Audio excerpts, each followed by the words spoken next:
Call the meeting of the Cromwell Board of Education to order at 5:30. Alessandra, could you do roll call, please? Mrs. Campbell? She will not be here today. Mr. Flanders? Mrs. Kelleher? Here. Mrs. Landerson? Here. Mr. Matrulo? Here. Mr. Menendez? He may be late, but not here now. Mrs. Murley? Here. Mrs. Pope? Here. Mrs. Ross? Here. Mr. Fortenbach? Mr. Meadow or Mr. Ireland? Roll call is complete. Great, thank you. Next, approval of agenda additions, deletions, and chair's review of agenda highlights. The August meeting is usually light, but we're heading back to school soon, so we'll have a couple updates on reopening. We'll have some policies on the agenda for a second read and possible approval and some other agenda items. No changes, so is there a motion to approve the agenda as presented? Second, motion by Jen, second by John. Any comments or questions? Hearing none, all in favor? Aye. Opposed? Abstentions? The motion carries unanimously. Next, correspondence. Any correspondence? No, just the only thing we talked about last time is having a discussion about class rank, which we will have a presentation on this evening, and you did receive the written copy from Mrs. Sandra Tata, and she is here this evening to speak. Great, thank you. Okay. Next, public comments. Before I read the rules of public comment, are there any members of the public who would like to comment? If you could just raise your hand so we can get an idea. Okay. I will read the rules, and then if you could come to the podium next to Mr. Flanders, that would be appreciated. We welcome and encourage public comments at our Board of Education meetings. To make sure that our meetings are conducted respectfully while encouraging public participation, following are the rules for the public comment portions of our meetings. Thank you for your cooperation and participation. Individuals are welcome to address the Board of Education for up to 3 minutes each during the public comment portions of the meeting, but board members will not generally engage in dialogue. The Board of Education chair may, at his or her discretion, extend the time for public comments. Speakers must come to the podium and share your name and address. To facilitate efficient sharing of your comments, we encourage you to share any comments you may have about instruction, discipline, or learning materials, first with your student's teacher, then principal, and followed by the superintendent before bringing the comments to the Board of Education. However, if you do not believe your comments have been addressed appropriately, or if you believe they should be shared with the Board of Education for any other reason, please feel free to do so. All comments must not include personal attacks, and comments cannot be discourteous, threatening, vulgar, or otherwise inappropriate. The board chairperson may, at his or her discretion, curtail any public comments or terminate any such individual's privilege of address at any time if they violate any of these rules, violate reasonable standards of decorum, are boisterous, or are repetitious. The Board of Education reserves the right to limit public comments to particular topics. So with that, if we could have the first person commenting come to the podium and just make sure the red light is on. And if you could just give your name and address for the record, please. Sure. Good evening. My name is Sandra Tata. My address is 6 Horse Run Hill and in Cromwell, Connecticut. So good evening, everyone. Thank you for allowing me to speak tonight on behalf of my family. My husband, John Paul Tata, myself, and my children are here with me. We are Cromwell residents and the parents of 3 children attending Cromwell Middle School, WIS, and ECS. Over the past year, I've continuously voiced many concerns, and although I did receive responses from administration, it is quite evident that our voice is not being heard and the best interests of our children is still at stake. Due to the time constraint, I will be focusing on 3 of the 6 main concerns I submitted to the Board of Education, but I ask that all 6 of my concerns are reviewed and addressed in preparation for the reopening of schools this upcoming fall. Number 1, masks. This is the biggest concern I currently have. Per the July 27th, 2021 letter we received from Dr. Macri, face masks will be required for all students per Governor Lamont's extended executive order. As a local school district, we do have the right to challenge this position. What scientific evidence has there been to really support this decision? The CDC has failed to provide any clear and definitive scientific evidence that supports this decision. The issue with masks really goes beyond schools. We all have been receiving inconsistent information on mask wearing and the effectiveness of actually wearing a mask. We should not step down and agree to this decision. As Americans, we have all learned how to manage our health safely and responsibly more effectively this past year, and we need to stand up to decisions that we are not comfortable with and challenge them. There are various scientific studies that I have read and educated myself on which show actual evidence of health risks in wearing masks, especially for children. In my opinion, masks should not be mandated, but be an option and a choice made by individual parents. Number 2, lunch. Quote unquote, silent lunch is very concerning. Last year, this was a decision that was made at ECS and WIS that has been a major concern in so many respects. Children look forward to lunchtime to be able to take a break and socialize with their friends, which is part of their childhood development. I understood that children had been spaced apart to allow for more distancing, but to not allow children to speak during lunch is really troubling. It is almost as if the children are being punished and cannot even be human anymore.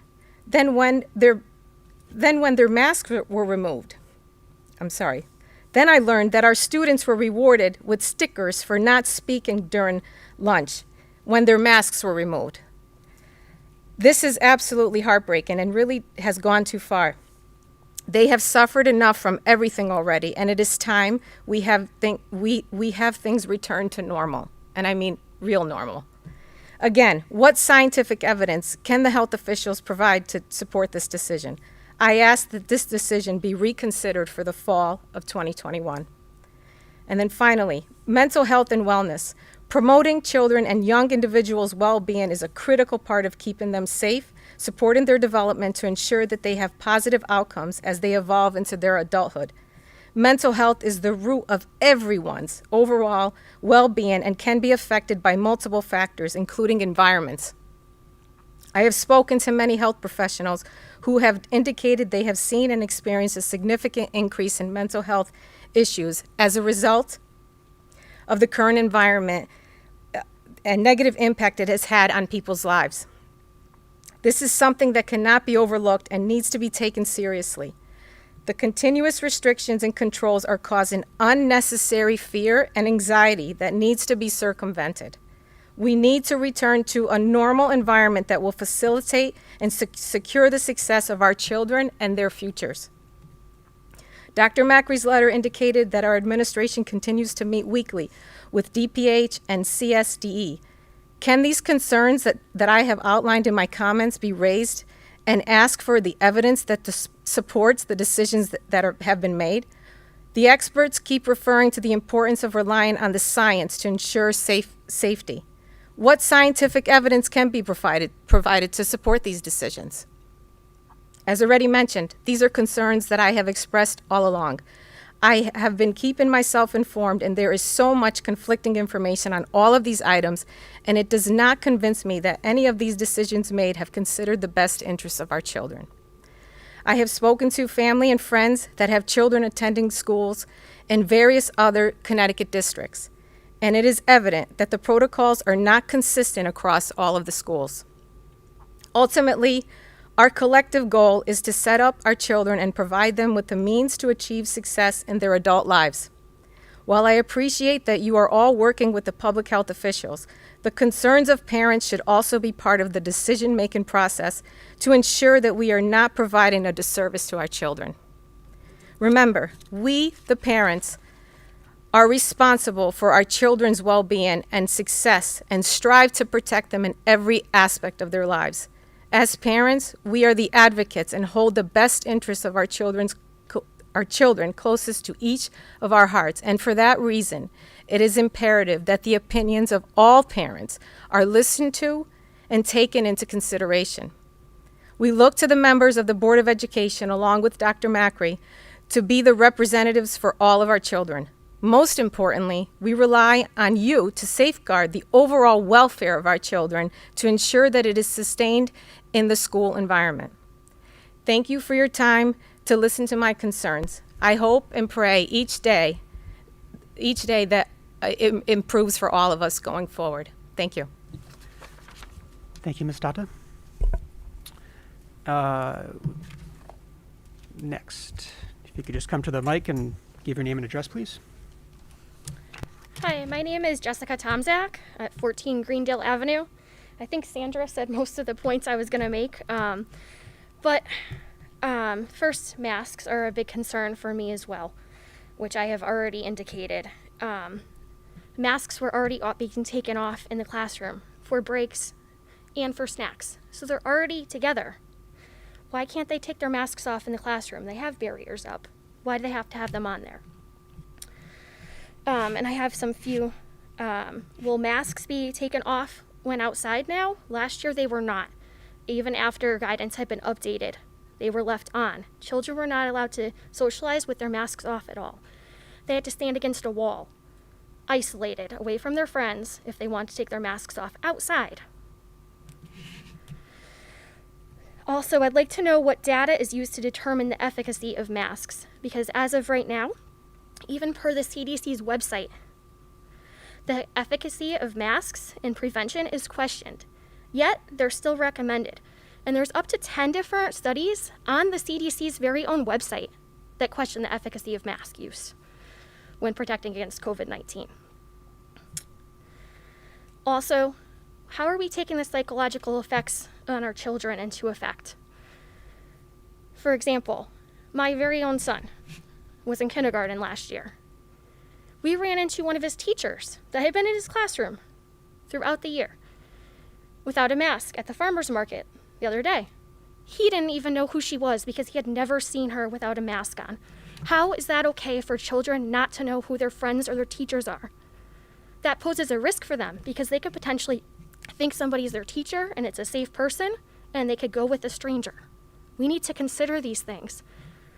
Not to mention the risk of somebody kidnapping a child and never being able to identify them because you don't have the recognition of their face.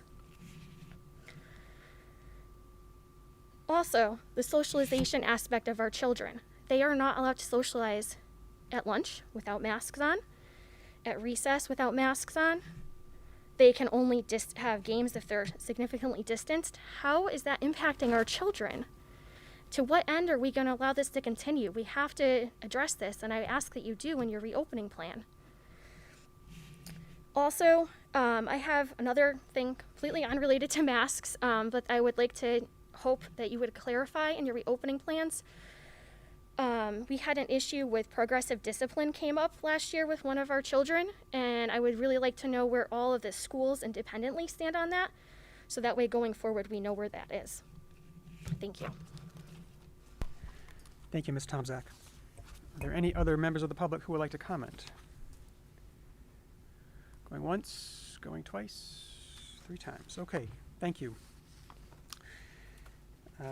Next, reports of liaison from Town Council and Board of Finance. I do not believe Mr. Fortenbach or Mr. Ireland are here, so no updates today. Next, Superintendent's updates and responses to BOE comments, action items from prior meeting. Dr. Macri. I was asked about the survey that we sent out to parents, and then the rest of it I'll address in the reopening plan update because it's all related. We did send out a survey to parents, and there was a variety of responses as far as what is your biggest concern about students returning to school this fall. A few people said they have none, getting sick, refocusing their attention, masking, and making school fun again for students. Just COVID transmission. I'm just reading you some that have been, I checked them off so I can give you an idea of them. No concerns being forced to get the COVID vaccine, COVID and safety, keeping safety measures in place to keep students safe from illness, a resurgence of COVID. So those were some of those responses. A lot of nones. I hope they will stay full time. The second question was, knowing that as a school district, we will be required to follow the guidance that is provided to us by the state, what are your biggest safety priorities for the full return? And I would say from the responses that we got, they were all over, everyone had a different opinion, but we did get a lot of parents saying, my child need not be wearing a mask outdoors in fresh air. However, they would like to stick to the guidelines as they are. A lot of parents said no major priorities, whatever the guidelines are, no masking, especially outside. Continue to wear masks as long as children are unvaccinated and continue to emphasize good hygiene. My boys have been full-time in school as soon as it was allowed, and I'm happy about that. My child, yet again, will have a lack of oxygen about wearing a mask, and continued mask wearing and distancing for younger students until vaccines are available. So as you can see, it's very, we have people who would like to continue and then others who would not like to. Our number one priority is to get kids in school, to keep kids in school. That's the focus. And we're doing the best we can to make sure that that happens. Another parent said masks should be worn at all times unless you're 100% confident that all in the school are vaccinated. Social distancing needs to be maintained, especially during lunch when the students are not wearing masks. I know that at least 3 people who I work with in schools, not in Cromwell, 1 teacher and 2 paras who are not planning to get vaccinated at all. I wish we would be able to know if adults in our child's classroom have been vaccinated. So we got a lot of different responses on both, a lot of nice responses, no concerns, you've done a great job this year, no fear of sending her back this fall. None, I would like to see school full-time, whatever precautions need to be taken. So we're all over the place, as you can see. And the last question was, what else would you like to tell us and help us to plan for the safety and return of schools in the fall of 21? And again, let's do this really nice. As long as current protocols are followed, I am comfortable for all kids returning. Get rid of masks. No more mask mandates or distancing. Let kids be kids. Please don't require masks. Clean the bathrooms better. We need protection. I think you should spread the word that you take a COVID test because you think you might be infected, you should not attend school until you have been informed of a negative test. I have seen emails where someone tested positive and were in school that same day. Thank you for all you do. I would hope masks are still to be required, as I feel they truly helped cut down a lot of sickness. Masks are mandatory. Please continue to require masks. Follow the guidelines and we'll adhere to them and we'll stay safe. Just follow the guidelines to keep the kids safe and have the kids back in school. Also, I fully trust that the school will implement working and reasonable guidelines. Mental health of kids, they need to be in school. So I'm just giving you an idea. Nothing, can we just go back to normal? Letting the kids return to normal, quick transition to remote if needed, which we won't have any remote learning as mandated per state of education, but there are updates of when we would allow quarantining situations. Full stream ahead, no hybrid, no remote. Keep up the great work. Strong vaccination campaign for children. I would love to see us still being diligent about school, about wearing masks. Stop worrying about COVID, focus on protecting the kids from internal and external dangers and going back to normal lesson plans. If masks and distance are working, keep the same. Let's see. We've done a great job this year. However, please let us know about the new guidelines as soon as possible. I'd like for them to have a prom, so people were specific too. Hand washing, sanitizing, none. Keep up the good work. I'm grateful we live in Cromwell. Cromwell has had the kids in school full time since September. Thank you. I think it's a good idea for those who want to vaccinate their children to do so, but I don't want to, and I don't think it should be mandatory. Allow children to learn through play and have social interactions. Please let them do that. No virtual option. Happy kids back in school full time, which is obviously what we all want. Happy kids and back full time.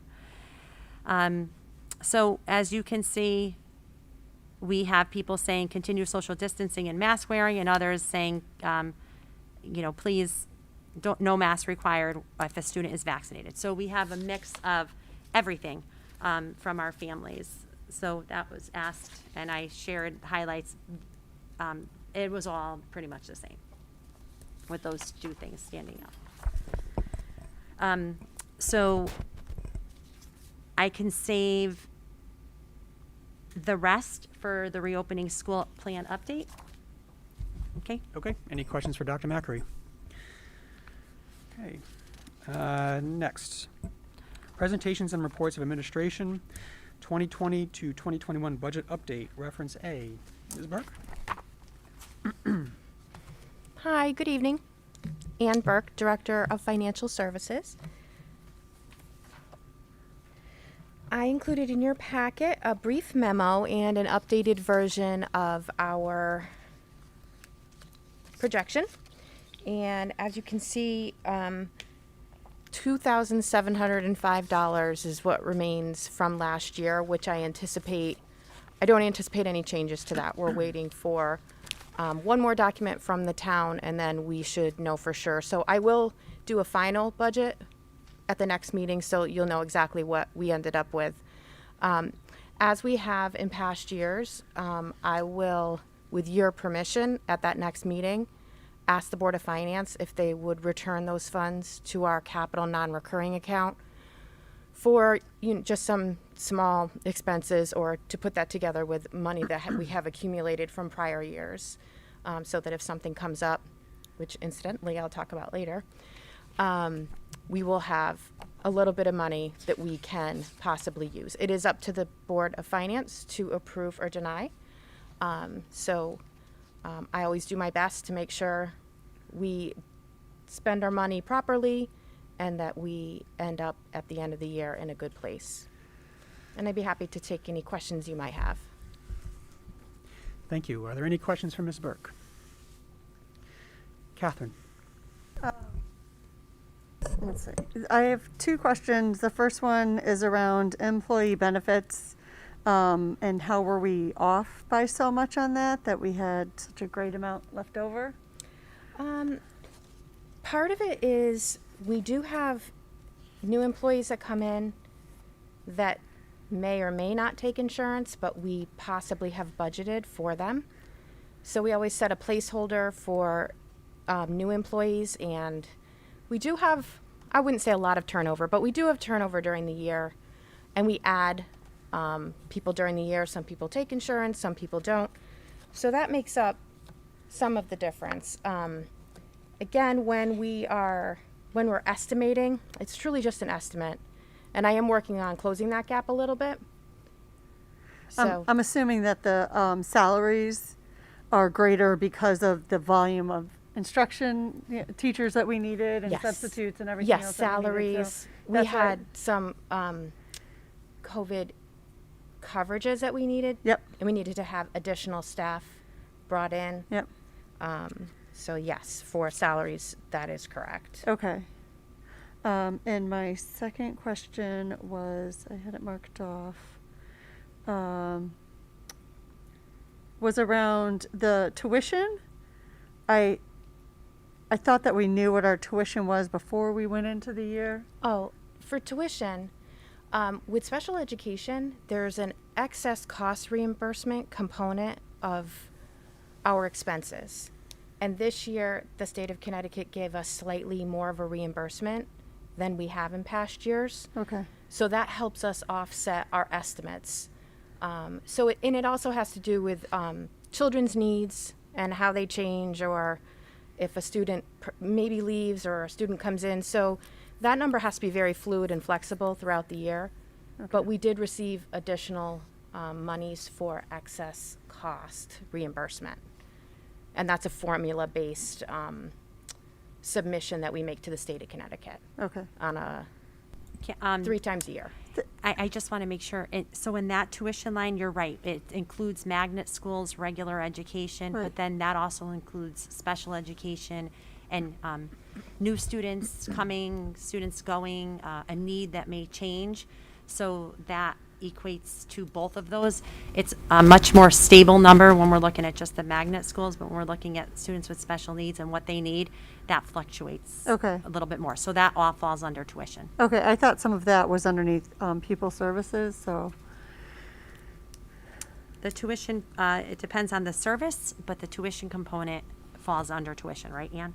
Correct. So tuition, for an example of other than magnet school, would be if we send a student out for an outplacement. okay, We would pay that facility a tuition. okay, So we also, just to kind of talk a little bit about pupil services, if we have students that go to a magnet school, we are charged if they require special education services. right, and where does that come out of, pupil services or tuition? Pupil services. Okay.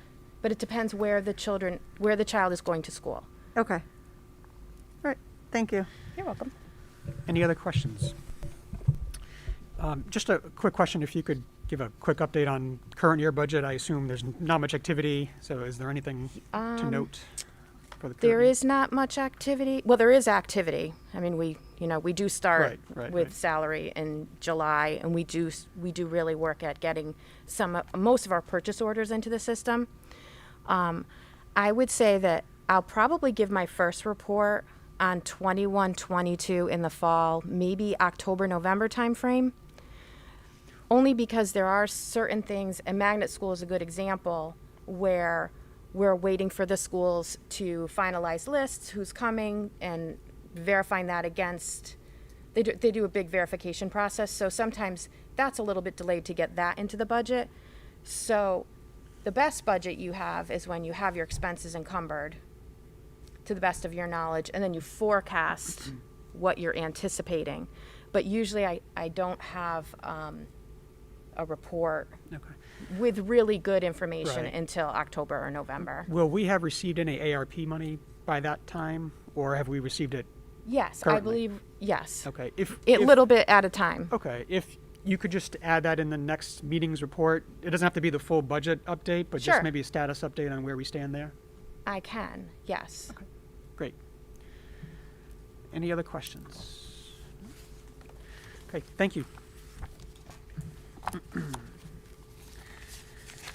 Okay, on to new business. Item A, reopening plan update. Dr. Macri. So I have so much to share and so little. As you know, the state did, and I have our nursing supervisor here, coordinator, Mrs. Hanson.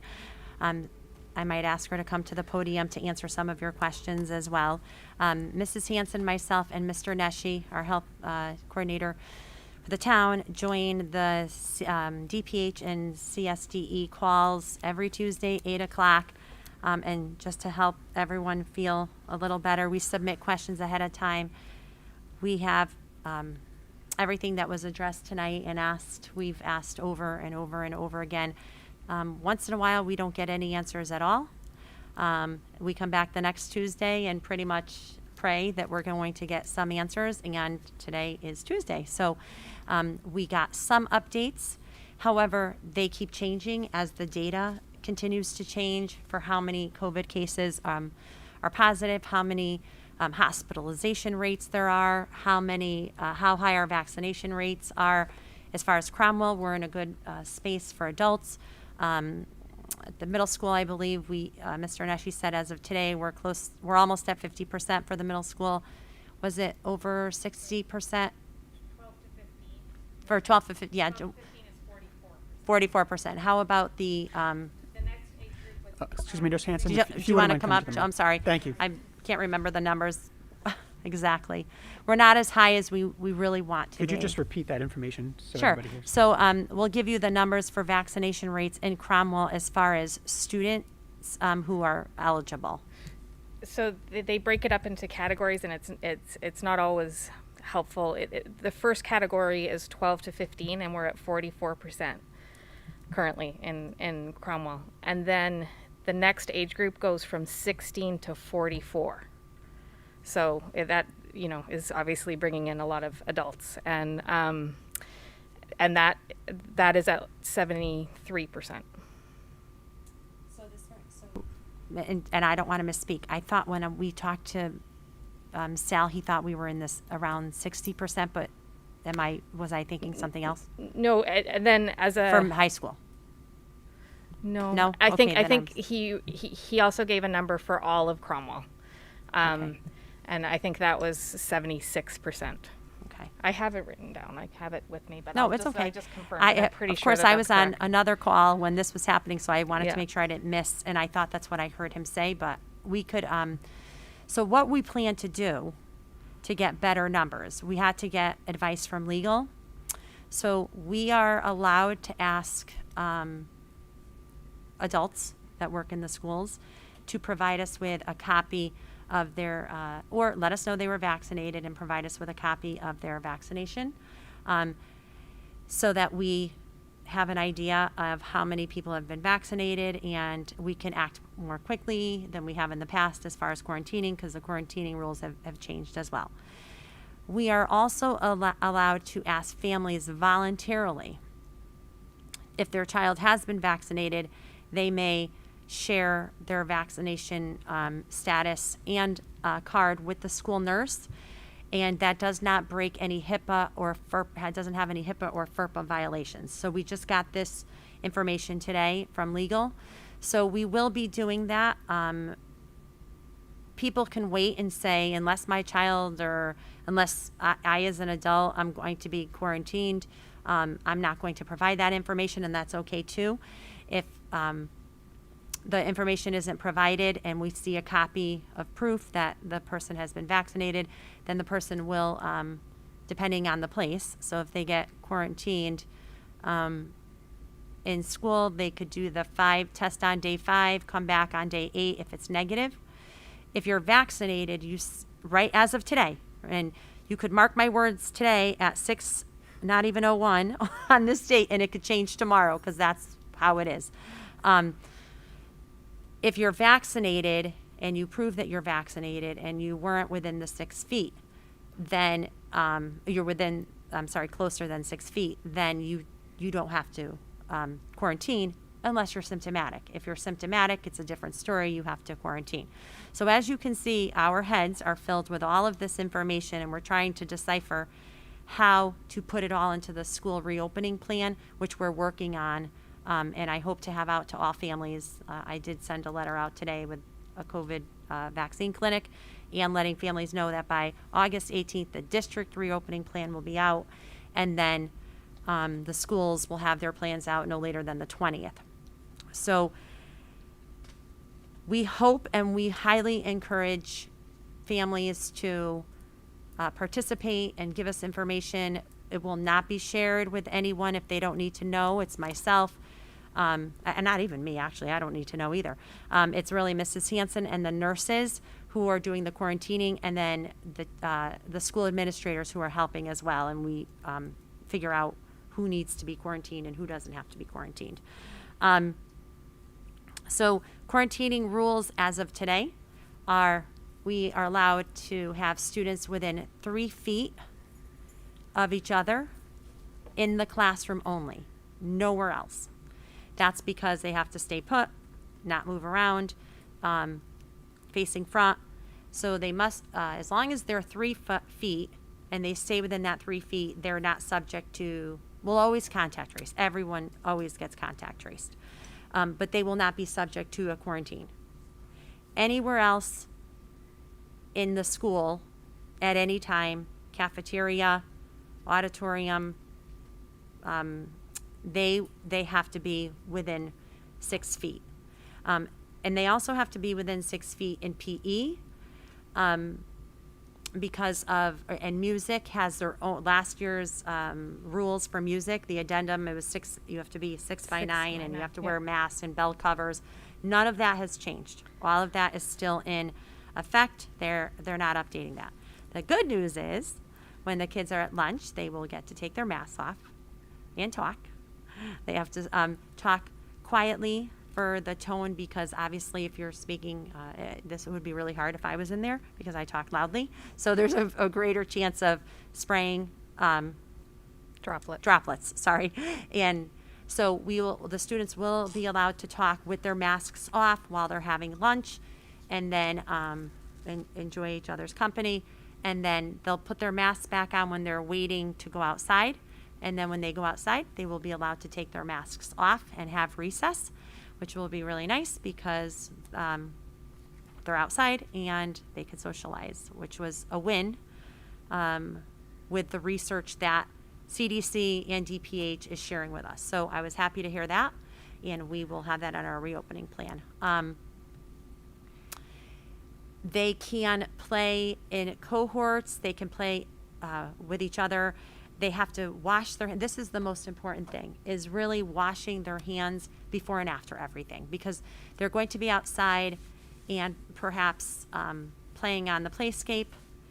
And as long as everyone's hands were washed before and after, then there's a greater chance of not contracting COVID. Masks go back on, we go in the building, and we're good. PE classes outside also, you can remove your mask.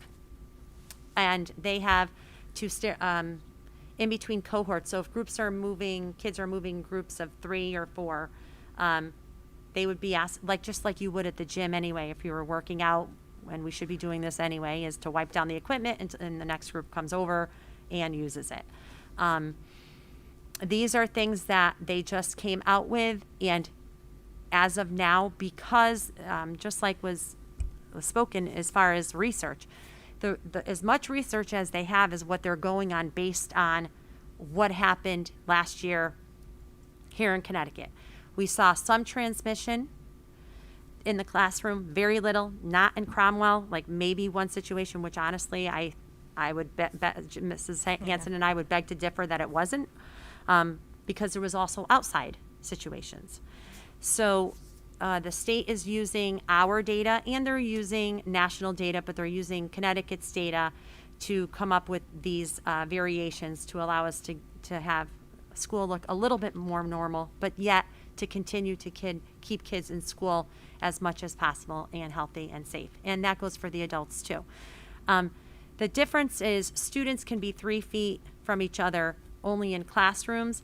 Adults have to be 6 feet from students and each other at all times. And that's everywhere. Can I just add to the Yes, 3 go ahead. feet? Interrupt me if I'm, because I have my whole folder No, I just here. I want to be clear that the 3 feet is only in classrooms and when all other mitigation strategies are in place. So that means that they have to have their masks on. So if they're we're greater than 15 minutes eating in the classroom, it wouldn't be 3 feet. It would be 6. Right. Does that make sense? So we have to make sure we follow, and we're going to review this with our teachers. So snack time once a day should be 10 minutes, no talking, then put your mask back on. But when you're outside, it's you could run around the whole 9 yards. So if they want to take the kids out for a couple extra minutes so that that can happen, we're going to encourage teachers to do that so that they have that extra socialization. Same thing in the cafeteria. There's no way we can keep the students 6 feet apart. We just can't do it. We weren't able to do it. We're not able. No schools are able to do it unless we use the entire building, and then there would be no instruction going on. So we would keep them like we were doing last year, and we saw very little, if not any, spread. So just a little, not that much. It was a little bit higher because the masks are off, which is why we're saying, okay, we want them to talk because we are taking into consideration that social emotional well-being. You have to outweigh the risks and the benefits. So we're going to give it a try as a state of Connecticut, and then let's say something should happen to change in the data where kids are getting much sicker, we're noticing more transmission rates. The local health department, CDC, GPH can change that as well. The governor could say it's an executive order, but we're going to give it a try and see what happens. Kids are playing right now outside. We are not seeing a huge spread. among us kids. More kids are getting COVID because more kids are not vaccinated and more adults aren't. So of course we're going to see that in the data. So we're going to give it a try, and we'll be very cognizant of when masks are on and off and the distancing. We will have seating charts wherever the kids are, except for when they're outside playing. We want them to enjoy playing with their friends.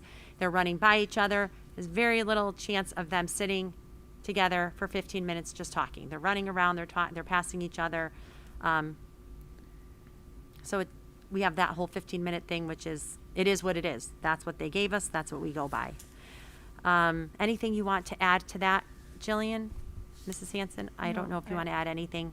I think you covered everything. Okay. Yep. Music is staying the same. Sports, as far as the high school and the middle school, if you are vaccinated and you don't have any symptoms, you don't have to quarantine As long as you're unless asymptomatic. you're symptomatic. Yeah. Right. If you're symptomatic, you do. If you're not vaccinated and you're playing sports, you will be quarantined, and you're exposed. You will be quarantined for 10 days. There is no option for sports to have a quarantine that goes 5 days, test, and then on day 8 you can come back. You have to do the full 10 days. Did I Yep. You were get correct. that right? Okay, good. It's nice to have 3 people on the call, and then we talk about it over and over and make sure we understand it. Those are some of the updates. The surface, it doesn't live on surfaces, so we don't have to do the wiping of the desks in between. However, the bathrooms will be thoroughly cleaned and disinfected. The touch points will be hit, but it doesn't live on surfaces, so when students are going into a classroom and leaving the classroom, it doesn't have to be wiped down. But what we are requiring is that kids use hand sanitizer before and after they go into a classroom. This way their hands are clean, so the chances of them touching a pencil and then if they're not, they're they're cleaning their hands before they leave as well. And that'll all be provided by the school. 6 feet, I talked about that. I want to make sure, we are going to start the year off, we've decided, without the usage of lockers for now. We may change that in the future. However, we will be using lockers when it comes to athletic teams. And it's going to be very well managed with how many kids get to go in, change, wear their masks, come out, and then others will go in and change because they were looking for places to change anyway. And it was very difficult for us to keep up with it. At least now we have a system of what we can do. Locker rooms were supposed to be closed last year. The health department wanted to keep it that way. We decided in collaboration that we would open them for team sports, but we would monitor in and out, wearing masks. And then we'll revisit as far as lockers in the classroom as it gets a little bit colder because of their coats and all of that. But as of now, our main goal, like I said, and has been the entire time, is to keep kids in school in person. There is no remote learning option at all. So if a family wanted to keep their child home, they would have to provide their children with home instruction.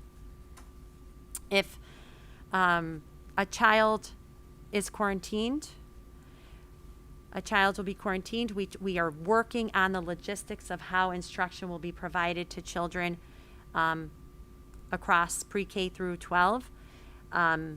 And it will look differently for students with special needs versus students that are regular education.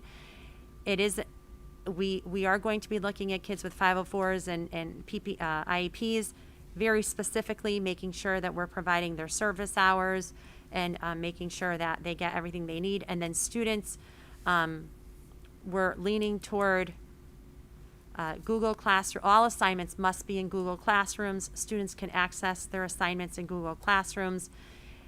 It'll look a little different at every school, and parents will get that information next week in the school's reopening plan of where the child will be able to access their assignments. If they're not having any problems completing their assignments, they'll be marked remote present as long as they are getting their assignments done.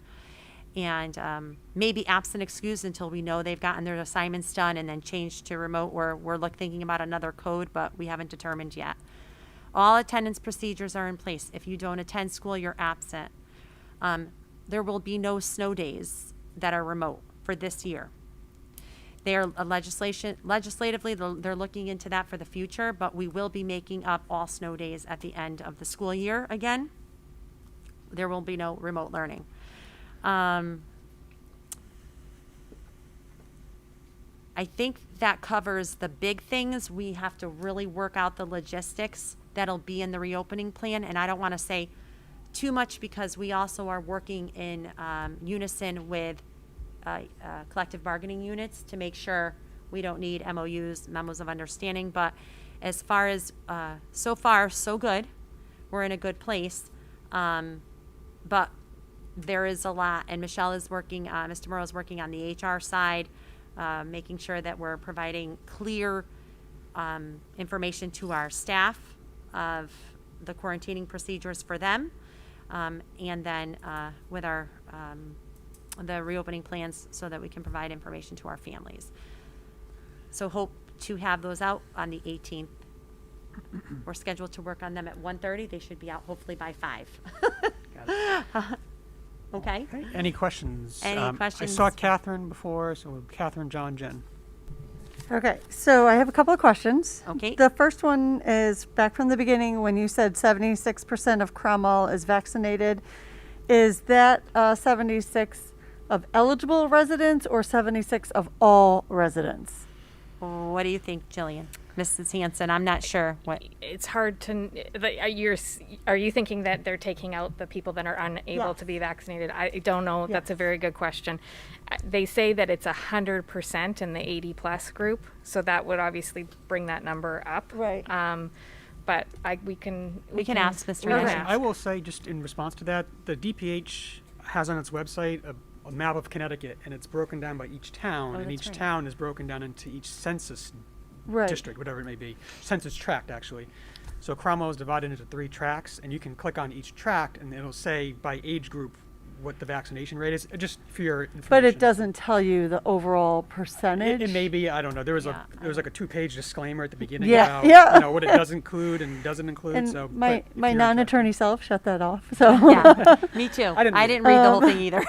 Yeah, so I mean, the reason why I'm asking is last year we were held accountable as a state, and I'm wondering if they're going to start looking, because we know as a district we did well with our numbers and our communication and our strategies. If we can start looking and saying, and if other districts are considering making changes based at their local level that may not coincide with what the state is asking us to do. So if it should be, now that we can have vaccines and we have vaccination rates, if we have a higher vaccination rate, we have minimal transmission, we have no transmission in schools, we have low numbers, then why should Cromwell be held accountable to the same standards as other cities and towns that are not at the state where we are? So, Yep. We had those conversations. We definitely have had a lot of those conversations. Yesterday, besides today's meeting, I have a weekly, or is it bi-weekly? I can't even remember, with the superintendents. And yesterday we met with all the superintendents and the commissioner of education, and that came up. Like, when will we get to the point of, will we be making more local decisions based on our vaccination rate? And the answer to that, I believe, is yes. Like, we can make more. So it's really, I'm not telling anybody what to do.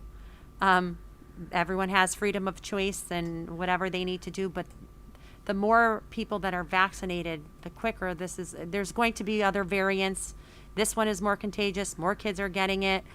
But the more we're vaccinated, the better the chance is that we can ease up on some of this stuff, unless these variants change and then it's still infecting the people who are vaccinated, the breakthrough. But what we're noticing, when we all know, we're reading it in the data, is that if you're vaccinated, your chances of getting severely ill are much, much, much, much less.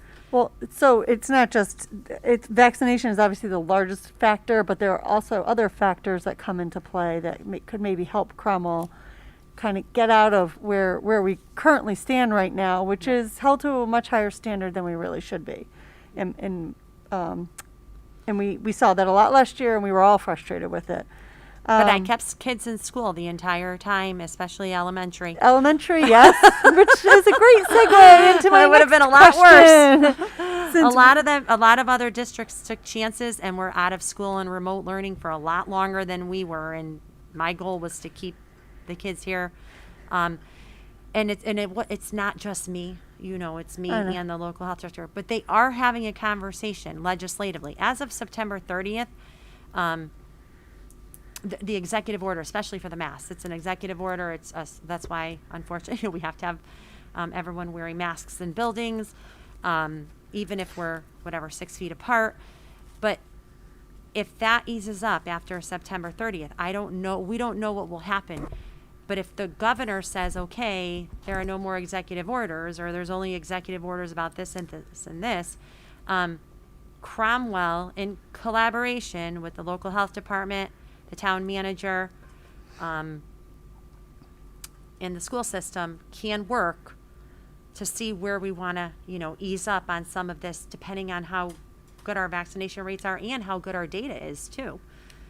Yes, that should come into play eventually. That segues into how we are maintaining the block scheduling for the older age groups. I'm not sure how much.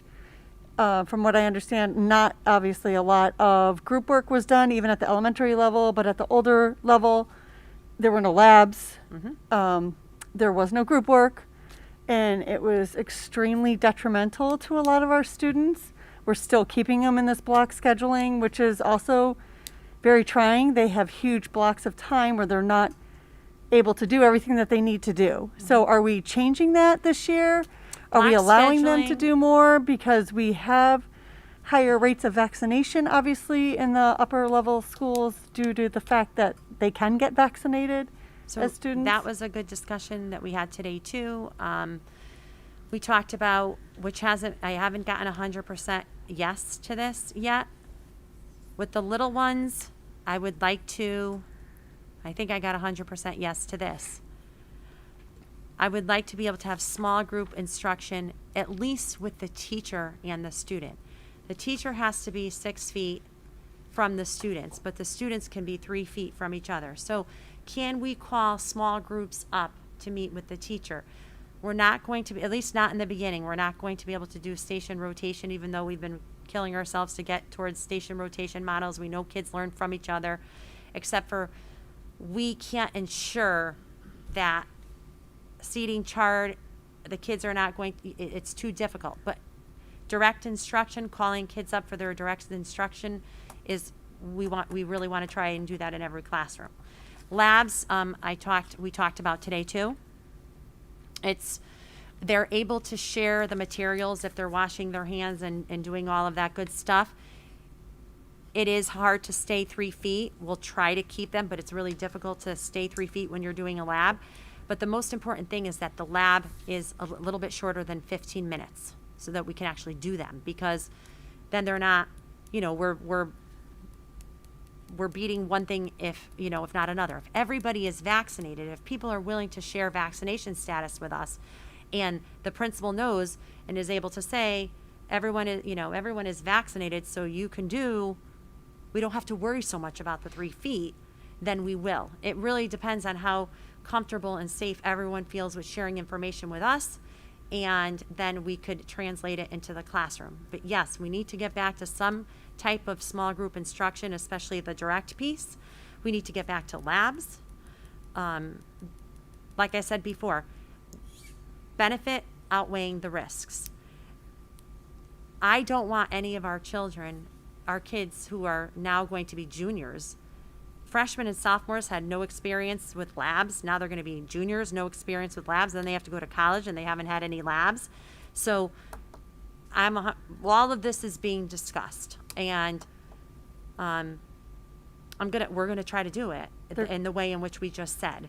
The other states I know we're different. Connecticut's a lot more strict, but it's very evident that other states are allowing more, and the state of Connecticut students are starting to fall behind in those particular areas because we are not allowed to do it. So, Yep, we're gonna do our, I'm always going to look at with the team, especially,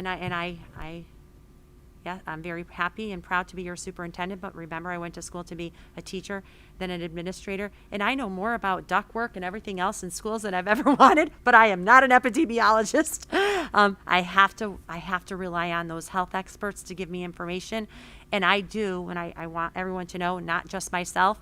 I put a ton of questions in the chat, and I asked for the research and the studies and everything else. And we did get a response this morning when another superintendent asked. They said, we're looking at the research from Connecticut and how it worked, and we're starting there because our goal is to keep kids in school. And other research is being conducted, and when we have that information, we will share all that information with you. But don't worry about block scheduling. We're not going to keep it at the big 90-minute block after this year. And I say that as long as I say it as long as we get as back to normal as soon as possible. This is COVID related because I could keep more kids in school. I could keep more kids in activities. I could keep more kids engaged if I don't have to quarantine them as much. And that's the main goal to do. And I hear you and I understand you and I agree with you. I get it. It's frustrating. It's frustrating. Believe me, all of this summer of waiting every Tuesday to get more information, and it's, I don't sleep at night. That's why you guys are really good to me in my salary, but it's very frustrating for everyone because the lack of information and Connecticut, yeah, you're right. We're a little bit behind than other states. I read about other states, and we're just not there, but we live here, so. So all set, Catherine? Yeah, no one's going to college. No, we still have a high percentage rate. John and then Jen. So I have a much smaller question. Did they respond with any information for remote learning for students who are immunocompromised or who have immediate family members who are immunocompromised? They have to provide significant documentation from the doctor, and the doctor saying this student definitely cannot participate and this is why. Then we would hold a 504 or whatever needed, and then we would provide tutoring the way we would if God forbid we had a student who was sick, and we provided tutoring because they couldn't attend school anyway. We would provide that specialized instruction through the same process. And that would apply if the student had a parent, for example, who is also... That, Mrs. Hanson, they're still trying. I don't think we've gotten 100% guidance on that yet as far as who lives in the home. I know we haven't gotten 100% guidance. That is something that we're waiting for, and Jess, our attorney, our legal counsel will be with us on the 19th. We have tons of questions for her. We already, I spent some time with her, but I try not to spend too much time with her. That, she said, they didn't have an answer. She thought that they would have an answer by this week, but it's Tuesday, and some of the answers she thought they'd have answers to by today, they didn't. So it's still being considered, Mr. Flanders.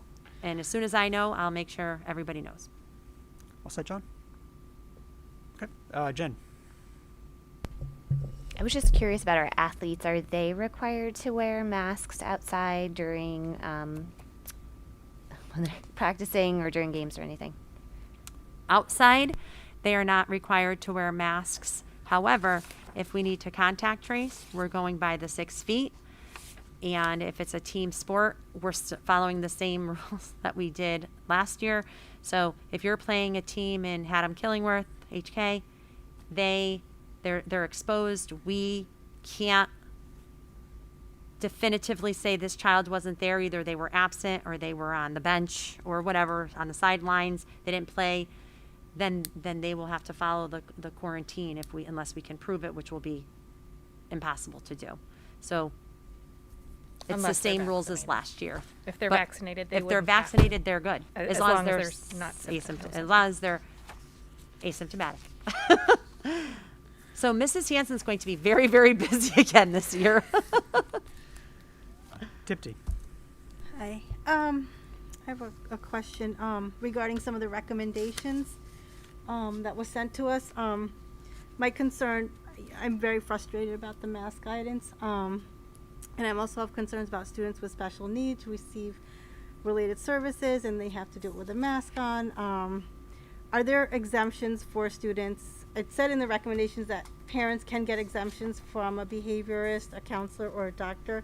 Does that still stand?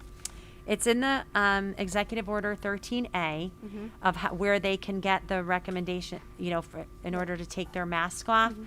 And if we get that from a doctor or one of those people, we would go to 504 or PPT or whatever we had to do immediately to make sure that we're adhering to whatever the doctor said. And we would call legal counsel because there's so many different ways to address this. So we really have to look at every child individually. But as of now, until September 30th, because it's an executive order, we are following 13A though. So to answer your question, yes, but we can ask more questions because we all know what's going to happen if someone is exempt from a mask, where then other families are going to be nervous but at the end of the day, if the doctor is 100% this child is immunocompromised or whatever it is and they cannot wear a mask, then we have to follow that guidance. All and right, allow yeah, them to I do asked because it seems like it's written loosely for all populations. it is Okay. purposely. Okay. I think that was purposely done so that we could look at each individual Mm-hmm. case on a case-by-case basis, ask more questions, and then come up with a determination. One more question. During recess at the elementary level, will they, since the virus does not go on surfaces, will they be able to be playing with balls or any kind of other outdoor kinds of toys, equipment that they have? They will be playing with equipment. What we've asked the schools to do is in between the cohorts of who's ever outside is to just clean off the equipment when the next group goes down. We may not be able to do that, and if you think common sense wise, if you're washing your hands before and after, it shouldn't matter. We want to take that extra precaution if we can. Will we be able to? We're going to do the best that we can to do that, but they will be able to share things. We are being told to please try and clean it off before the kids come inside, and they love using those wipes because we won't have too many, but at recess we'll wipe everything down. They love it. But yes, they'll be able to share. The most important thing is getting our kids to hand sanitize in and out of the classroom, in and out of recess, lunch. And we have plenty of hand sanitizer, and we're getting more donated. Thank you. Any other questions? And all this is subject to change depending on data, depending on recommendations, depending on anything that we find. We're going to, and then we may see that we have to tighten up a little more, or we may see that we can scale back a little more. It all depends. I feel so bad, Lindsay, because my back is to you.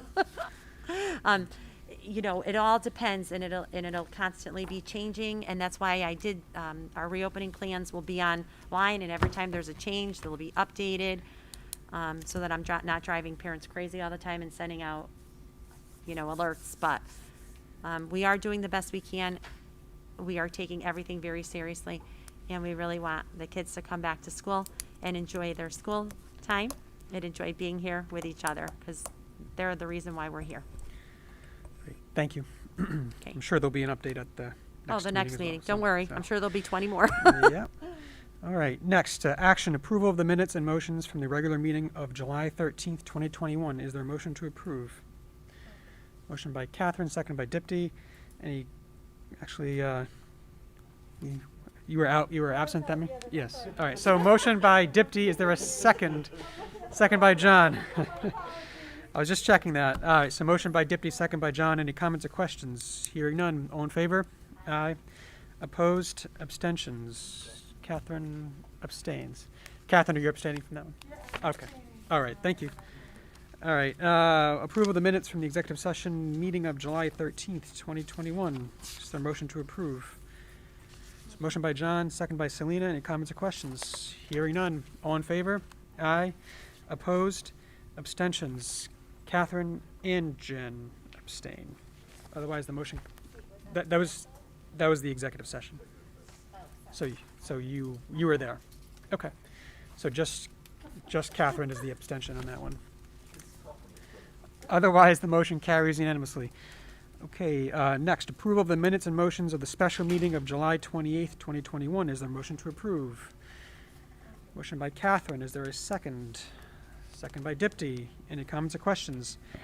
Hearing none. All in favor? Aye. Opposed and abstentions. We got a few here. So John, Jen, and Selena. 1, 2, 3. Otherwise, the motion carries unanimously. Okay. Let's see. Okay, next. Discussion and possible action regarding class rank. So I believe we have Mr. Cuckle here. Yes, we have Mr. Cuckle and Mrs. Binghamton here from the high school today, both in new positions. We're very happy to have them here this evening. Mr. Cuckle and his team put together a class rank proposal for you, go ahead. Sounds good. Take it over. All right. Thank you everyone for having us here. So what's on the screen here really is what's on the memo that I gave everybody. It's just, I would argue almost this is more for me than probably you guys, because you could follow along on that sheet as well. So class rank. I think I wanted to start off with just simply a lot of the questions people have about class rank in general. It's this thing that appears on your transcript, and that we use in different capacities here at the high school. So, the most common question that we have is, why do we have class rank? And it's certainly, it's exactly how it sounds, right? It ranks you. It ranks every student in our class. So our 130 ninth graders that are coming in, they will be ranked 1 through 130 at the end of the year based on their academic achievement. We then report that number to colleges and universities, and this was a very popular, extremely popular method for many, many moons, and now is, slowly really being phased out. But it's that simple. Why do we do it? And that is really the main reason why we do it. Now, things have evolved over time. So at the high school, it appears on the transcript. So anytime a transcript is sent to college, the college can see, where that student ranks, depending on how many students we have in the class. We also use it in our end-of-year Board of Education report that essentially, lets everyone know where our students are going, what colleges they're attending, service academies, things of that nature. And then we also recognize our valedictorian and salutatorian and our top 10 at our senior awards banquet at the end of the year. And we also, use it as well when it comes to scholarships and opportunities like that where, yes. Oh, sorry to interrupt. Yeah, go Just ahead. Going back to the prior slide. Yep. So does it, on the second question, does it appear on report cards in between, like?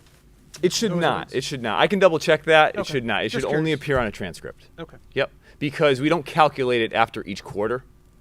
So there would be no reason for it to appear at that point. It's really essentially frozen in time for Okay. a period of time. Thank you. Good question. Is it top 10 or Mhm. top 10%? Top 10. Okay. Yep. Top 10. In no particular order. It says percent, yeah. That would, yeah. The sheet we have says 10%. Okay. On the first page? Yeah, that's what the proposal would be. To put in 10%. 10%. Yeah. I'll get there. Okay. You're ahead of me, Catherine. It's okay. That's okay. I'll get there. That's what Ann was doing to me too. That's okay, yeah. I started with the Q&As, and then the official proposal is what you have in front of you. So, and I think some of the questions too, in terms of National Honor Society, does the National Honor Society or other honor societies use class rank during the application process? And the answer is simply no, they do not. They use GPA.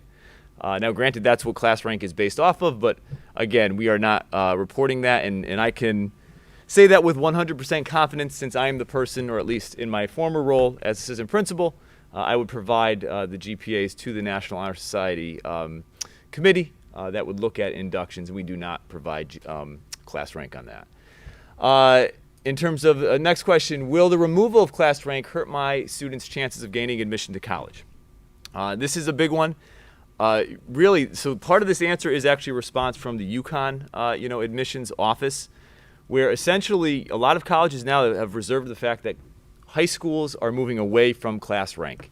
And really what it does is right now, for a lot of these institutions, they don't really care about class rank, with the exception of valedictorian and salutatorian. They do care about that. They're in a weird little spot there.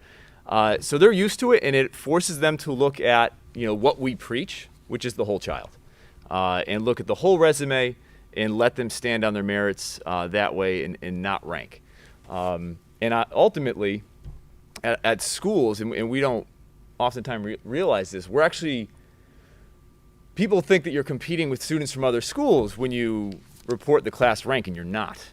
You're really just hurting your own students by reporting rank out to these institutions. And if we no longer, so this a question that we can debate a little bit if you wanted to, but if we no longer report class rank, can students or parents request their rank? And the answer to that would be no, because then essentially we didn't get rid of anything. Because then you would have the top 20% of the class all asking what their rank is, and essentially you would have class rank. You wouldn't report it out to college, but the students would still be soliciting that information, competing against each other, and creating really what is not, what we want. It wouldn't be creating a collaborative environment. It would be creating this environment where students are very guarded and don't want to share information, don't want to help each other out. And then the last question, because it relates to the policies that we have related to rank in the handbook, and I just thought it was I wanted to throw this in here. What is the difference between a weighted and unweighted GPA? So we use an unweighted GPA for honor roll. So every quarter, it's very simple. If you have 5 A's, and those are the classes you have, and they're, we just take the average of those 5 grades. And if you meet the right threshold, you qualify for honor roll, honors with distinction, so on and so forth.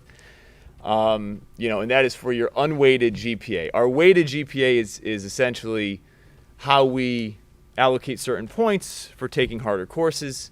And that weighted, GPA is part of what goes into the, class rank process. So our current class rank procedures, again, I just wanted everyone to be in the know to understand exactly how this works. We have a cumulative grade point average that we use, for this, but we do not include in our class rank process PE health classes, math lab and reading lab, which are intervention blocks. There's no, it's really like an intervention, so you really aren't getting a traditional grade. And those are not included in the ranking process, which is something that I'm going to dive into a little bit more because, that is something that we would like to change as well. We don't feel like that is equitable. And it sends the wrong message to our students as well. That PE and health just don't count, and aren't viewed the same. And again, just the difference so we understand our honor roll procedures, in terms of calculations. And again, honor roll, PE and health is also not counted towards honor roll as well, in terms of that, unweighted GPA that we use, for that system. So as we get just more specific here, so what we did is outlined what we identify are specific problems with class rank, that we have here. So right now, the Shoreline Conference is in the position where they have been moving away from it as a whole. I did provide you with the specific schools and who still has it and who does not. If we were to eliminate class rank, the majority of Shoreline schools would now have done so. And a lot of school districts are moving in that direction. And I did just want to provide just a range. It's not, it has nothing to do maybe with what DIRG you are in, as a school district, because really from all over, they've moved to this process, and many have done this and removed class rank over a decade ago at this point. The likes of which include Glastonbury, South Windsor, Greenwich, in Middletown. So just wanted to give you a small snippet of just how diverse and how many school districts that you have that are moving away from that. So again, it's getting pushed away. It's slowly being eliminated from public schools. And really one of our biggest concerns is the ultra competitiveness that it creates between students and parents. And that is important to note. You know, we want, one of our pillars at the high school is collaboration. And the fact is, you know, I've witnessed it in the classroom as an administrator and as a teacher, where students, it does not create a collaborative environment. It creates this environment where they are competing against each other, and there is tension there. There is, you know, a lot of stress and undue stress that comes with it. And it from everything, you know, from the end of the day, they're picking classes that maybe they don't even like, just strictly for the GPA points. And that's really not what we're about here, or at least that's not what we want to be about. We want to move away from that. And again, Mr. college Huckle, admissions, can I, yes. Yep. So I've worked in 3 districts. I've probably been in classrooms the least amount of time in Cromwell, but enough to hear. I don't think I've walked into a classroom where I haven't heard a conversation between a student and a teacher where the student asks, does this count towards my grade? Are you going to grade this? Are you? And the level of anxiety that I've seen, and is it graded? I've never seen anything like it. And granted, I have been in another district for 14 years and then another, you know, as a teacher, but the competitiveness and which I think a little bit of competition is really good. I think it's healthy for everybody, but that level of to constantly ask, is this being graded versus I'm learning this, like I have to learn this, I have to do it, I have to know it, is very heightened here, is what I noticed. And so does Dr. McLean. I'm speaking for her. She's not here right now, but it is noticeable. Sure, Selena. Otherwise, I wouldn't interrupt so early. But I'm just curious in those other districts if they all had Power School, because I feel it's more about Power School and the fact that students get notifications constantly from Power School. Yes, yes, Power School is huge. I don't love it either. It became. You can turn notifications off too. Yeah, we could turn the right. Yeah. They won't want to. The kids won't want to. I know. It's a choice. I feel the same way about. I think it's great because parents know, and if the kids are. But I think it's terrible too at the same time because they literally are waiting for their grade to come through. Some kids when they're in their other class when they're supposed to be learning with their phones. So yeah, it's like with any other technology and instant gratification. It's good in some ways, and then it's your enemy in another way. Yep, absolutely. And again, you know, we looked at the higher institutions and they're moving away from it as well. You know, just as you're seeing them move away from SATs, I mean, they're evolving as well with the times. And, you know, essentially we want them to look at the entire student and everything that they have to offer, not this number that we're reporting out. And, you know, even essentially if you send it to them, they don't even look at it that much, you know, is what we're hearing consistently across the board. And then again, you know, the way our process works with class rank, you know, and the fact that it excludes physical education and health courses, again, we feel as though that sends, you know, just a terrible message. I mean, those are arguably 2 of the most important classes that you have. And, you know, those classes are certainly fighting a stigma of maybe what PE used to be in the 1950s, that it's not anymore. It is a course with a curriculum.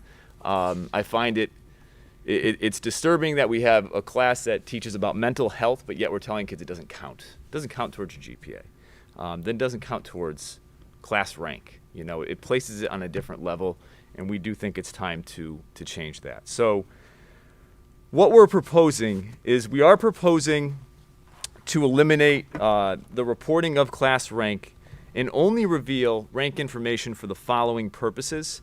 One is to institutions for scholarship purposes, because that does exist. You know, where our students, we want to make sure that they can get everything they need to get. So for example, some institutions want to know if students are in the top 20%. And that's something that we can certainly report out to them. That is not a problem. The military academies still do currently operate on a system that they want to know the rank.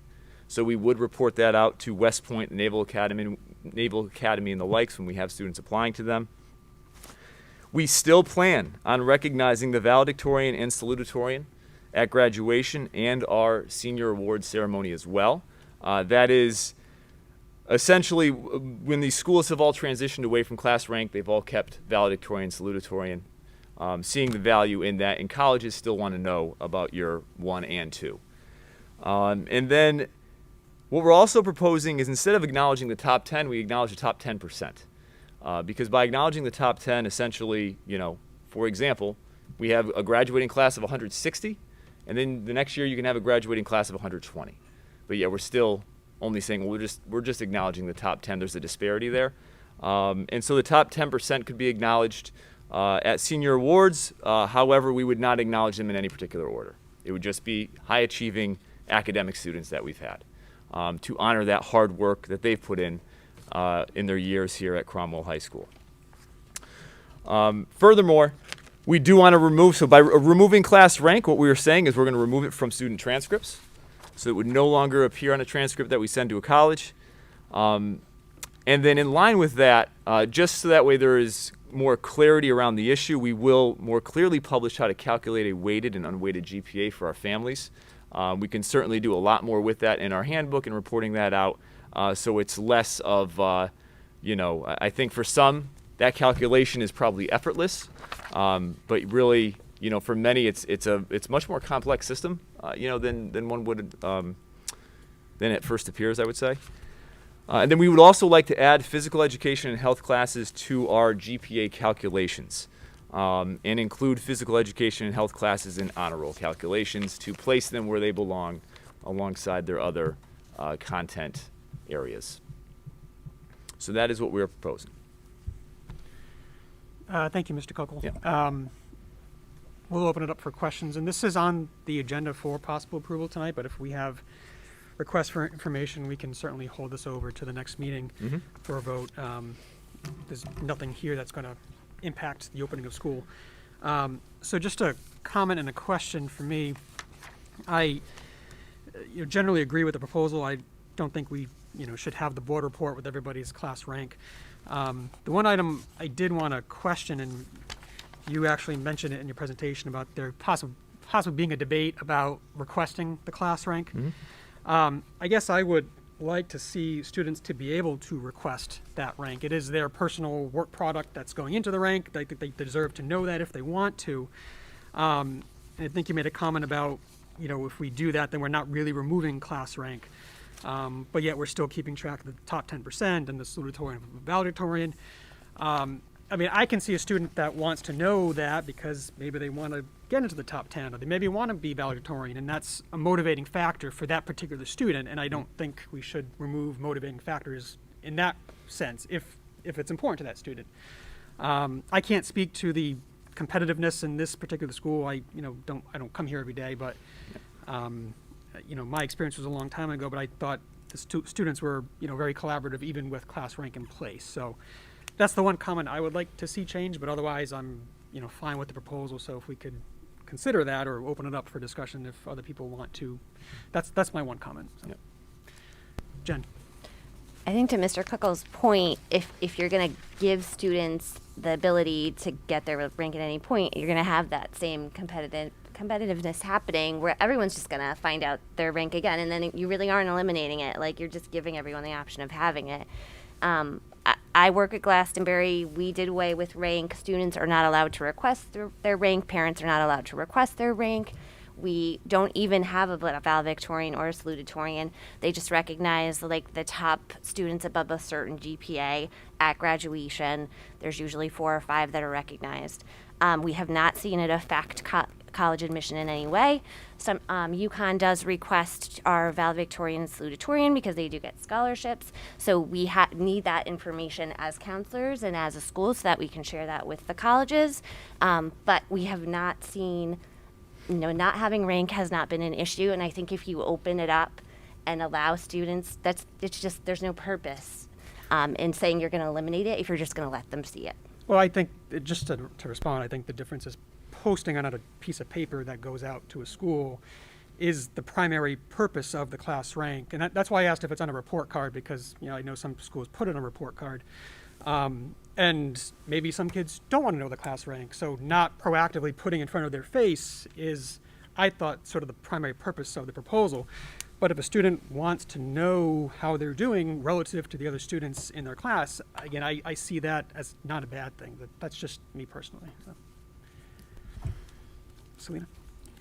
I think I agree on that point, and whether or not we agree or disagree, I remember Dr. Macri saying that this would be a subject that would be heated in Cromwell, so I'm not sure I would want to eliminate it completely. To your point, as far as being able to request it, I don't think the student number 3 is going to be requesting their information as much as maybe the top whatever percent, and then it's up to them if they want to share that or not. I do feel like bad for the student that requests it and doesn't have a high class rank, but at least we're not putting out there on a board report and also where they're going to college. I didn't like that piece of it. I thought maybe the colleges could be listed alphabetically, not associated with any student, because it's still interesting to look at that. But so I'm fine with, I think it's a good idea to eliminate it, but again, I think it should maybe be able to be requested, so we should think about that. John, is that a hand up? I move the proposal as written. Okay. There's a motion on the floor. Is there a second? It's a second by Jen. Is there any comments and questions? Lindsay, please. I can comment now. Yes. I was just going to say I agree with both Selena and Jeff that it should, if somebody wants to request it, I think they should be able to. I do think that we are making this change. I know it's the board's decision, but this is the first that we're seeing this. I would like to have some input from some students and parents on how they feel, just because there may be points of view that we may be missing. So I do not want to vote on this tonight. I'd rather hold off until our next Board of Ed meeting. I don't feel it's urgent that we do it this evening. So in terms of soliciting that feedback, how do you suggest? Well, in situations like this, I mean, we always welcome feedback. I would do my own independent sorry. solicitation. I don't need anyone to do it for me. I can speak Gotcha. with. I just didn't know if you meant having a student Nope. here. Nope. I could do my own solicitation. No, it's okay. And there are difficult situations that have to be made.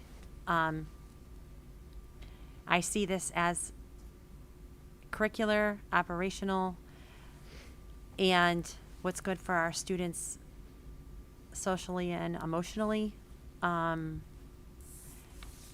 understand everyone's viewpoint. I see what you're saying, but I agree with Mr. Kuckel, Jen, and John on this one. It's the first time. It was really hard to say. No, I'm kidding. And the reason being is because why do it? What is the purpose? And to me, it just continues the lack of collaboration, the competitiveness, the anxiety for what? It doesn't matter to colleges, and if it does, we're going to let them know. Are we making this decision because this is what parents want to be able to tell everybody else where their kids are? Because that to me isn't a good enough reason. And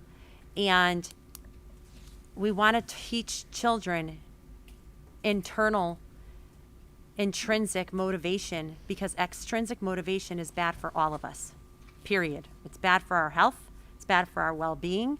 It's not what I believe in, and it's not what I want to raise our students to believe in. That's my personal opinion and research-based opinion. And as an educator, I feel that soliciting information, you're only going to get information of people who want to continue the competitiveness and want to continue, and you'll get the other side too of how does this make me feel if I'm not, and how does it make me feel when my friend is talking about at a birthday party, my friend is telling me they requested their class rank and they're student number 12 and I'm like 78 or 80. and I speak from experience. I knew because I asked my guidance counselor, who's like, I think I could tell you. I was number 70 out of like 330 something kids, and I'm a superintendent of schools. And guess what? Number 30 probably was 0.008 below me. So, but if I knew who those top 10 students were, I still know who they are, and I'm pretty darn successful compared to them.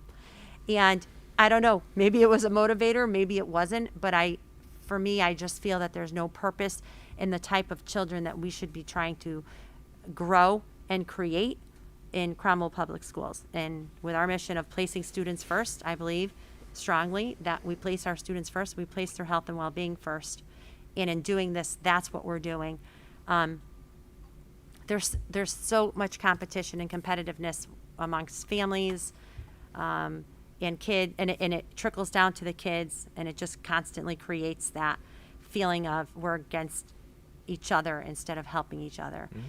That's my personal and professional opinion. With that being said, the board at this point could choose to do, whatever you'd like, however you'd like to proceed. But if we put it on the agenda for next time, parents could come and speak at a board meeting, but guarantee you're going to get, for the most part, you're going to get people that want to keep class rank. And I would hope that you would take into consideration what that really means. And I know you will, because I know you're a very cognizant board. Yeah, and there is that point where that Dr. Mackey brought up, which is there is a small difference, that can create a 20 to 30 class rank difference in our students. So again, what value is there to that? I don't see any. John? I heard Catherine make a motion to table. Okay, so there's a motion to table, which has been seconded. Any comments or questions? Hearing none, all in favor? Aye. Opposed? Abstentions? So the motion is tabled. So we'll Put it back on? Rebecca, yep. Can I ask you, we'll just talk about it. Mr. Kuckel will be here to answer questions, but he doesn't have to redo his presentation, right? no. Okay. Got it. Okay. So we'll put that on the calendar for the September 7th. It'll be on the agenda for possible approval like it was No today. surprise. Okay. Okay, thank you, Mr. Kuckel. Can I just ask a clarifying question? The class rank is only given to seniors, correct? I mean, it's not something that's calculated all along. Every year, students would receive it? Okay, I was just curious. We calculate class rank, and they see it very early on. So They for know 4 where they years, stand. you're 14 years old, so for 4 years you're being compared.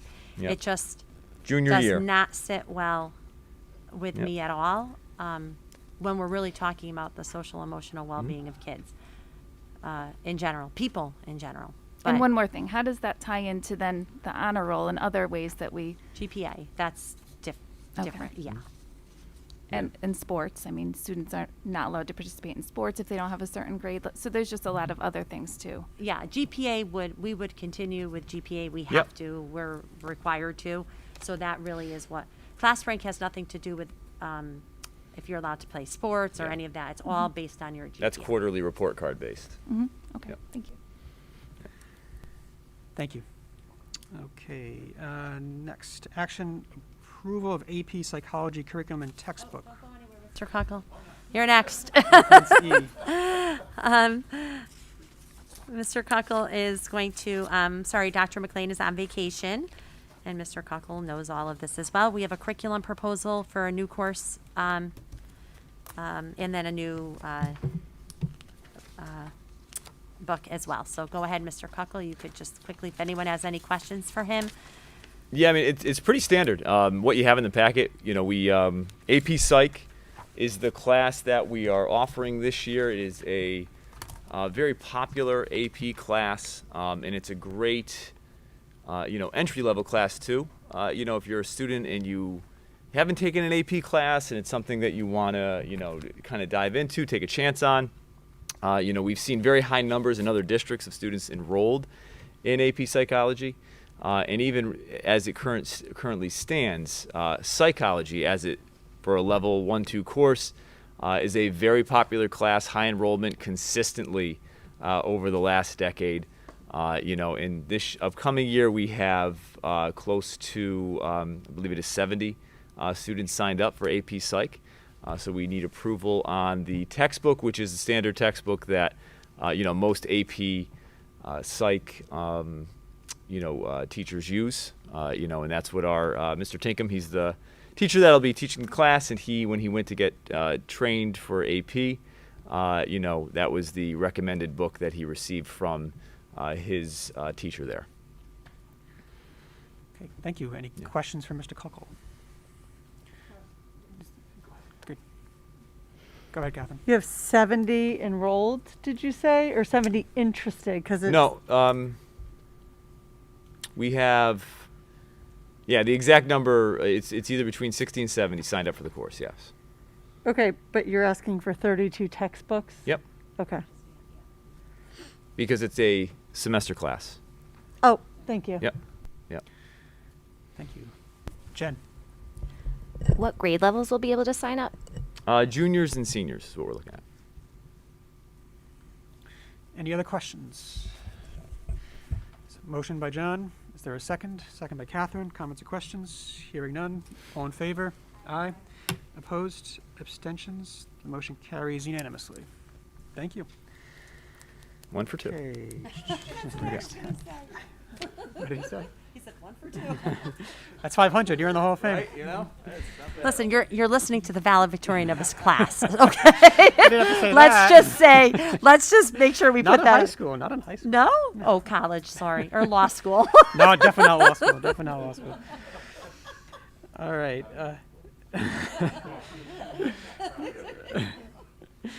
All right. Which is not why I'm saying that. Next, approval of the district equity statement reference F. Dr. Macri, do you want to give the intro on this one? Sure. Again, I will have Mr. Kuckel. He can come up and answer questions as well, but we created a district equity team and wrote a district equity statement. And our district equity committee consists of about 30 members, and we have students, Board of Ed representation, parents, faculty, and staff that joined this team. And really, it's a team that is very passionate about equity in education, and they would like to, and I agree, with coming forth with the statement that is shared with you, which is referenced, now I can't even find it, it's F. referenced F in my packet. I need glasses. There it is. There it is. Okay. And this is the statement, the equity statement that we would like to use as Cromwell Public Schools. It would, it's very, very thorough and very understandable if you're reading it. But if you have any questions that we can talk about or answer any questions for you, Mr. Kuckel, I was going to have him tell you how often the committee met and maybe a little bit about the conversations that they had. If you don't mind, Mr. Kuckel? Sure. So the equity work at the high school started it actually started in March of 2020 when we had our equity audit done by Gerald Hairston from Central Connecticut State University. Unfortunately, that audit was interrupted about 3/4 of the way through on March, was it March 20th? Is that right? Was that the date? right. I think it 13th. was. 13th, March But 13th. Who remembers? I forget. But what we did is we established an equity committee at the high school level, and we met throughout last year, bi-monthly, so 2 times a month. And we met to essentially learn about ourselves, and we also met to look at data and develop a plan, an action plan for us at the high school level. And ultimately, we developed a high school statement that we quickly recognized needed to be a district statement. And our high school statement reflected really a lot of what we've experienced here at the high school. And the reality is, over the last 3 to 4 years, Cromwell High School has had a series of events significant events that have had race as a motivating factor, and that have harmed our community, as badly as could possibly be done.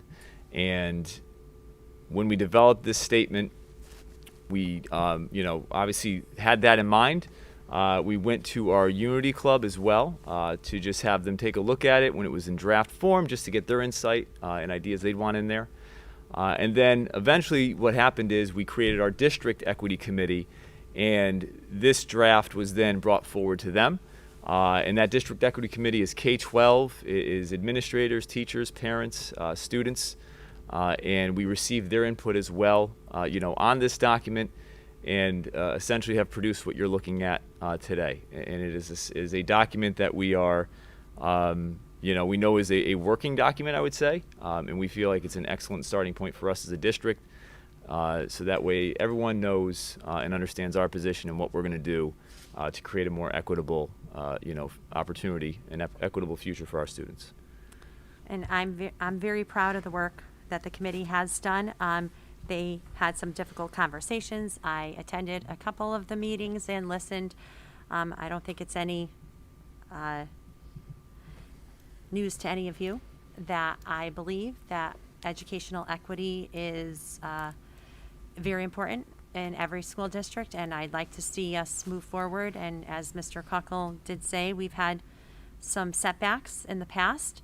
Nothing that we can't move forward with through education, but we need to make a statement that says that we are dedicated to promoting this work, and that these are our values as a school district, and we want to really take a look at ourselves as educators, allow our students to have conversations that they've been wanting to have that they haven't necessarily had, and training our staff to be able to have conversations with our students, and making educational equity a priority in our curriculum, in the way we do things every single day, in the way we treat each other, and most importantly, the environment, a safe and welcoming environment for everyone.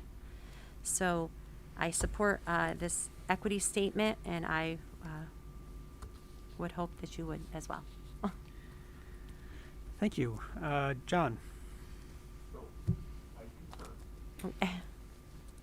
I know, twice in one Wow. night. Mr. Flanders, I think our views are very Pretty similar. close, yeah. I would like in the first plank to include the word disability. Regardless of ability. Ability, age, Yep, and disability, ethnicity, gender, identity, race, religion. okay, got it. And for two reasons. One, disability as a factor in discrimination is too often ignored. Mm-hmm. And two, ability doesn't entirely cover that. Mr. Matrullo is a valedictorian, so he clearly has more ability than I. You need to bring it up again. But neither of us is being discriminated against because of a disability as a result of that. So I would. Yeah, So I I think guess that's a great- motion. That's a great suggestion. Good point, John. So there's a motion by John. Is there a second? Second by Catherine. Any comments or questions? Go ahead, Dipti. Oh, is this, one of my questions, is this gonna be tied into the social emotional? Yes, all of our equity work, all of our social emotional work, is all going to be tied, because they're all so related, will be tied into everything that we're doing. Could I just ask where we think we'll present this so it doesn't get put in a file and nobody sees it? Where can it be so that people see it and are aware of it? Well, you will notice that I will be bringing forward a policy as well next week, which we'll talk more about in the policy committee. And as we move forward, it's not a required, it's a recommended. This could become of that, but I also, as soon as you approve this, we are going to be see our beautiful posters that we have everywhere. We will be displaying them all over our schools, in our classrooms, sharing it on our website, and we want to make it much more our the respect, responsibility, and safety, we will have posters like that made, and we'll be sharing them, putting it on our website, and branding ourselves with this equity statement as well. Thank you. Any other comments or questions? So hearing none, there's a motion to approve the amended district equity statement. There's a second. All in favor? Aye. Aye. Opposed? Abstentions? The motion carries unanimously. Okay, Thank you. thank you. Okay, next, approval of the 2021-2022 budget transfer request, reference G. Ms. Burke?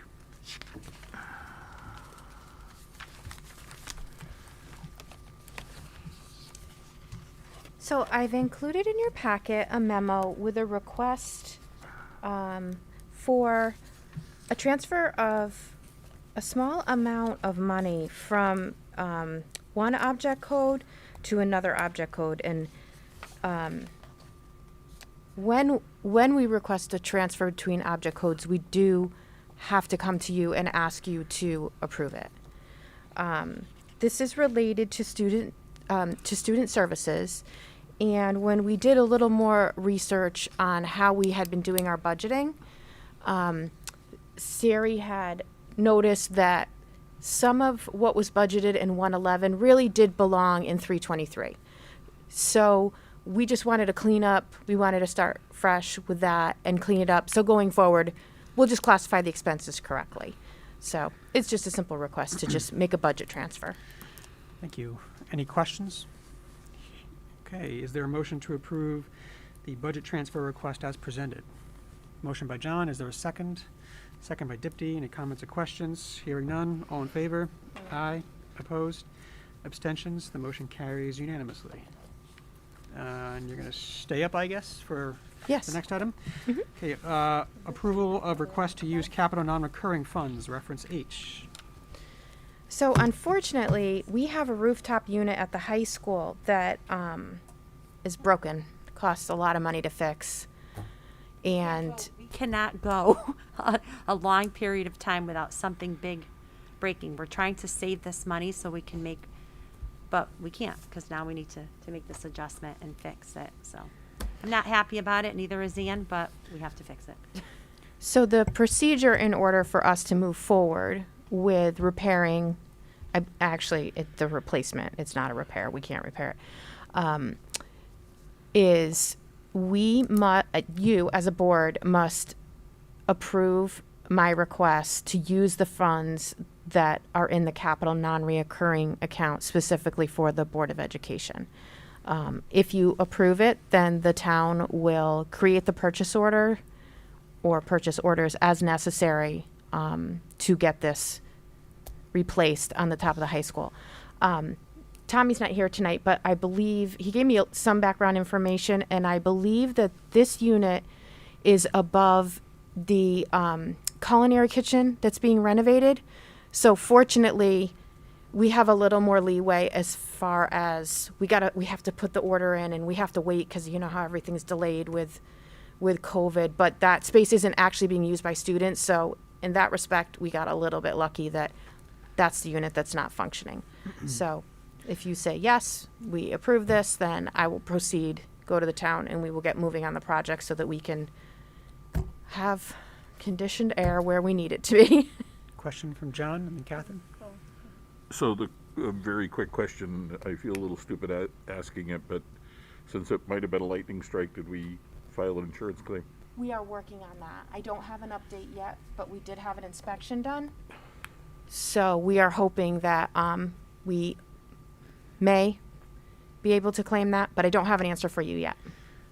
So if the claim is paid, do the insurance proceeds go back into the capital non-recurring account? Yes, Assuming- if we don't need to use the purchase order because it's going to be a claim that's covered, then it would go back. But if we don't get the coverage before we have to pay, so we're using the capital non-recurring funds first, and then we get reimbursed. That's Does correct. the insurance proceeds go back into? I'm hoping that the people came out from the insurance company to look at the unit. I'm hoping we'll get a report, maybe even before we have to send this forward. So, but this was the next board meeting, so I just figured it would be better to ask and have your approval, And then if it's not something we need to pursue, obviously we would communicate that to you and we would leave the funds where they are. And the town will work with us on this. I don't think that they would, if it happened later that we got a reimbursement, find it hard to believe that, you know, town manager Salvatore would then say, oh, sorry. I don't think he would do that to us, so. Catherine? I have a motion to approve. Oh, okay. Just one other question. Is there a warranty in place for this that would cover this, or do we not? No. Okay. No, it's not new. It's Okay. not within a warranty period, unfortunately. All right. So there's a motion by Catherine. Is there a second? Second by Jen. Any comments or questions? Hearing none. All in favor? Aye. Opposed? Abstentions? The motion carries unanimously. Thank you. All right. Next, approval of the stipend 2021-2022, reference J in your packets. Are there any questions on the stipends? Hearing none, is there a motion to approve? Motion by Catherine, second by Jen. Any comments or questions? Hearing none. All in favor? Aye. Opposed? Abstentions? The motion carries unanimously. Sorry. There's no other place, but I was thinking it kind of went along with the stipends. And there's no updates from the principals, is there, at this meeting? No, not this month. What was it? What did you say? I know that, but my question. If you want them to come up and give you an No, update, they no, no. could. They've been working like No, crazy. my question is I know that we're having orientation for students, I believe in 6th grade and at the high school level.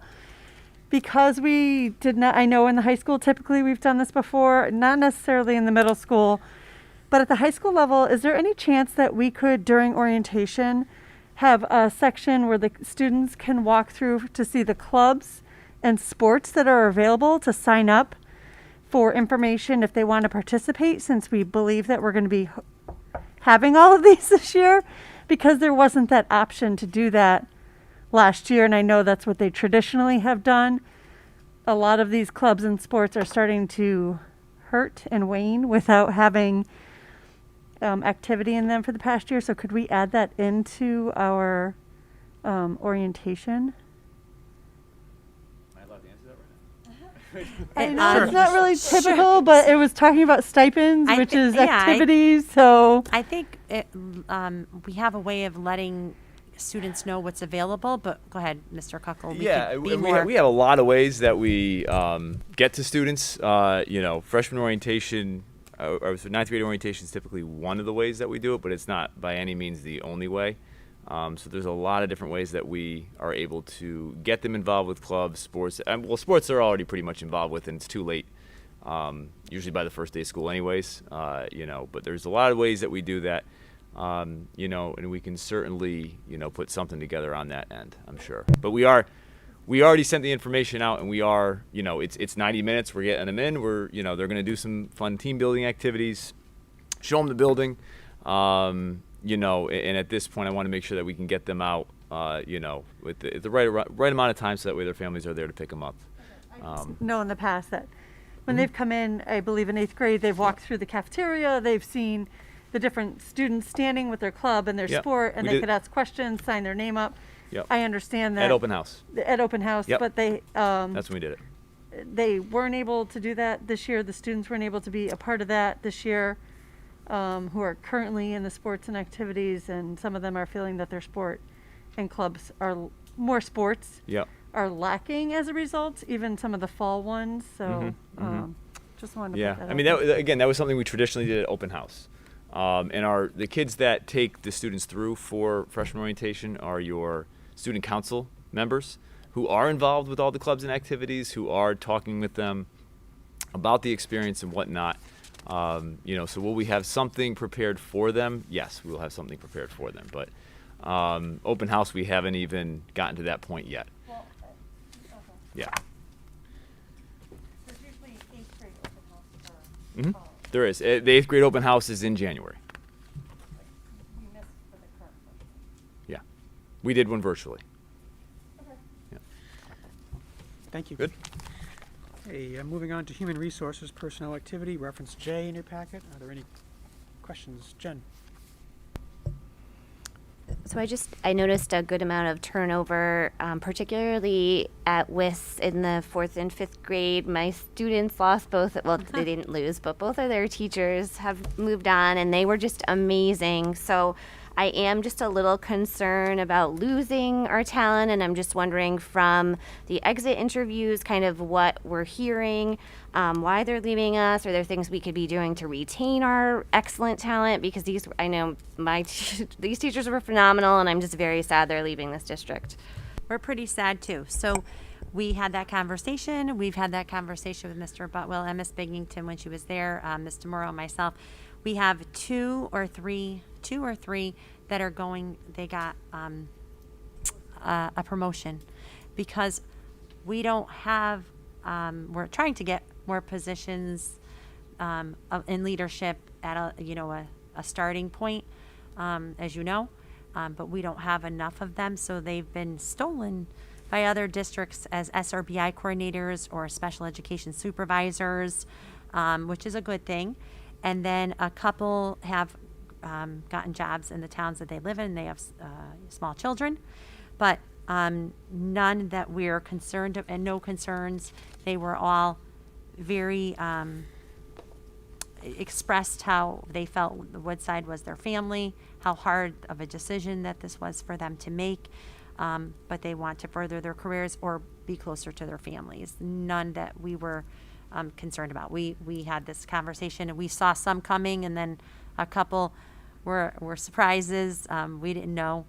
But as more, the SRBI coordinator positions, the special education supervisor positions are being posted, especially in districts that have a lot of grant money because of not just those, a lot of positions are being posted because there's so much grant money out there in urban areas. So this is the time to get in if you want to. So as wonderful as those people are, we're not surprised that they have their own eye too, a couple of them, and wanted promotion. We were sad to see them go too and beg them to stay. Thanks, Jen. Just a question for me. I know Sure. last year there was an issue filling Spanish teachers. There's no vacancy on here for Spanish. Are we good there? Shh. Why did you ask that question? It was noticeable. We are in absent. great shape right now. Great. Let's hope and pray that everybody just stays put. We just have to get through 3 more weeks. But yes, we are in great shape. We have our French. We have our Spanish. I really didn't, as you all knew, I did not want to stop French at the middle school because I just felt that would cut it off, but we got someone and we're ready to go. And they're Great. very happy to be here. Great. Any other questions? Selena? I was just wondering if you have an update on the assistant principal position at West. Was it posted, and what's the timeline with that, if you know yet? I do know, except for Michelle knows it way better in her head, so I'm going to have her come up and talk about it. She has, Michelle's very good about putting a timeline together and sharing it with the administration so that we stay on schedule. Good evening. So yes, we have a posting up. It did go first internal to the bargaining unit group, which was administrators. No one applied internal, so we have posted it out, and it closes August 20th. And the last time I was in there, which was yesterday, we were about close to 80 applications already. So we do have a timeline in place, and Mr. Butwell, myself, and Dr. Macri and Dr. Carrie McLean are. It's my dream job. If I Yes. win the lotto, I told Mr. Butwell I'm going to be his assistant. It's a great job. So a lot of good talent has applied for the position, so we're starting to slowly look at those applications. There will be a committee that will be put together like we have done with the other administrator hiring processes. Thank you. That's great to know. What about in the meantime? Will he have someone in there to help him with the start of the school year? So we have some teachers who have stepped up to the plate in certain situations that can help Mr. Butwell in certain situations. Mr. Butwell is confident, and I told him I'd be more than happy to come over and help him with anything that he needed. But Mrs. Bingington is, obviously, she would never, she's going between the 2 buildings. She did put together something that she needed to work on. It's all done. Whatever Mr. Butwell needs, Ramsey will run over. Mr. Kuckel and Mr. Butwell have been so wonderful with that. Whatever you need, we hope to get someone in place. If we realize that it's Mr. Butwell needs more help, then we could put an interim in there, someone who's retired as an interim to give him a hand if he asks for it, if it gets too much. But as of now, Mr. Butwell thinks the way it is, we're okay, right? We're trying to save a little bit of money, but if all he has to do is ask, and we'll get an interim. Okay. Thank you. Any other questions? Okay, I think we're all set. So moving on to policies. There are 4 policies on the agenda for a second read and possible approval. We'll do a master vote on all 4 unless there are any comments or questions on specific ones. Mr. Flanders. I'd prefer that we did them individually. Okay, well, that's fine. So we'll start on A, Series 5000 students policy regarding Title IX of the Education Amendments of 1972, prohibition of sex discrimination and sexual harassment. There's a motion on the floor. Is there a second? Second by Jen. Any comments or questions? Hearing none. All in favor? Aye. Opposed? Abstentions? The motion carries unanimously. Okay, item B, Series 5000 students confidentiality and access to education records. Reference L. Are there any questions or comments on that one? Hearing none. Is there a motion to approve? Motion by Dipty. Is there a second? Second by Catherine. Any comments or questions? Hearing none. All in favor? Aye. Opposed? Opposition by John. Abstentions? Otherwise, the motion carries, what do we got here? 6-1. Okay, reference, item C, Series 4000 personnel, policy regarding prohibition and sex discrimination and sexual harassment in the workplace. There's a motion by John. Is there a second? Second by Dipty. Any comments or questions? Hearing none. All in favor? Aye. Opposed? Abstentions? The motion carries unanimously. Item D, personnel, non-certified drug and alcohol testing for school bus drivers. Is there a motion to approve? Motion by Jen. Is there a second? Second by Lindsay. Any comments or questions? Hearing none. All in favor? Aye. Opposed? Abstentions? The motion carries unanimously. Okay, board committee reports. The end of the year reports. The facilities and technology report is attached as reference O. I did not get mine in on time, so it'll be at the next, I was away last week. It'll be in at the next meeting. I did submit it on Sunday, but not in time for printing. So any... Poor guy. Reprimand away. I'm not on the ballot.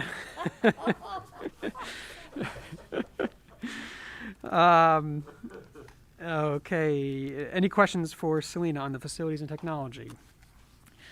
Okay, thank you, Selena, for putting that together.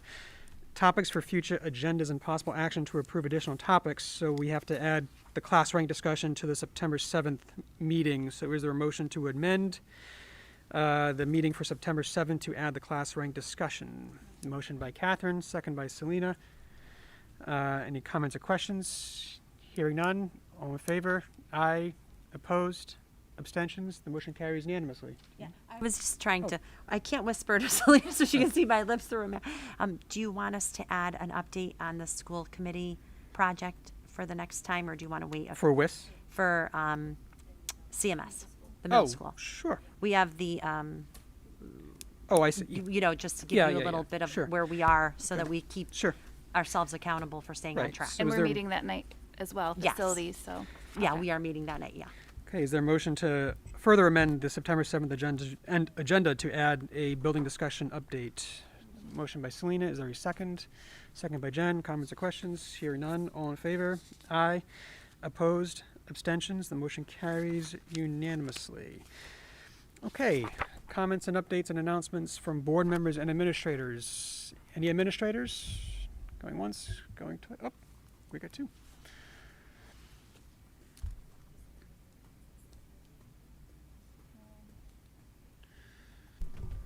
Hi, everyone. Lucille and I just wanted to come up. We lost a member of our student services team this summer, so we just wanted to. Alicia Butler was psychologist at ECS for many years, and it was a huge loss to the district. and to our team. So I just wanted to mention her, and I know everybody is thinking about her and her family, and she was a wonderful, wonderful person, and she's going to be missed. Just wanted to say that we did send a letter home to the families. We sent that home today. And the staff is going to gather together before our staff meeting when they return. And they've got some special honorary things they want to do together. They've got some peace rocks and some memorable memories that they're going to put on some floral paper, create it and put it in a jar for her special friend. And also we have some white dove balloons that are earth friendly that we'll set free on that day too. So, but it's really a huge loss, like Sari said. She was with us for over 20 years, so. Thank you. Okay. Tough act to follow. Any other administrators? Okay. John, we'll start by you. Catherine? Dipti? Jen? Selena? I just wanted to mention that I was able to attend the CABE conference last week, and it was just an interesting afternoon listening to various speakers on the topic of diversity, equity, and inclusion, and also a panel dealing with divisive issues, which was also interesting in the state of everything going on right now. And then the final speaker was a psychologist speaking about social emotional wellness for all of us. And she was just really interesting to listen to, very dynamic. And one of the things she mentioned, I just wanted to bring up, I'm not sure if you're already aware, but instead of referring people only to 211, and if they're in crisis, there's also a text line, which I didn't know about because some people are more comfortable texting. And so it's just 741-741. So I just wanted to pass that on. We just add that to the minutes. Thank you. Thank you, Selena, for going. Dr. Macri? Lindsay? Okay, so we do have a couple of items for executive session. So is there a motion to go into executive session for the purpose of discussing the superintendent's evaluation and possible action regarding superintendent's evaluation and contract? Motion by John, second by Selena. Comments or questions? Hearing none, all in favor? Aye. Opposed? Abstentions? Hearing none, the motion carries unanimously, and we'll go into executive session as of 7:37.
So we'll declare ourselves back in public session at 8:48 p.m.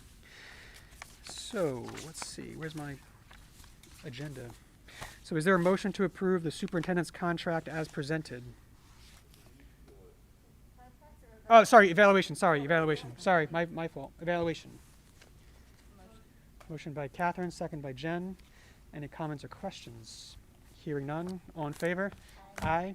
Opposed? Abstentions? The motion carries unanimously. Now we need a motion on the superintendent's contract. So I move to authorize the chairman to sign off on the contract according to the terms.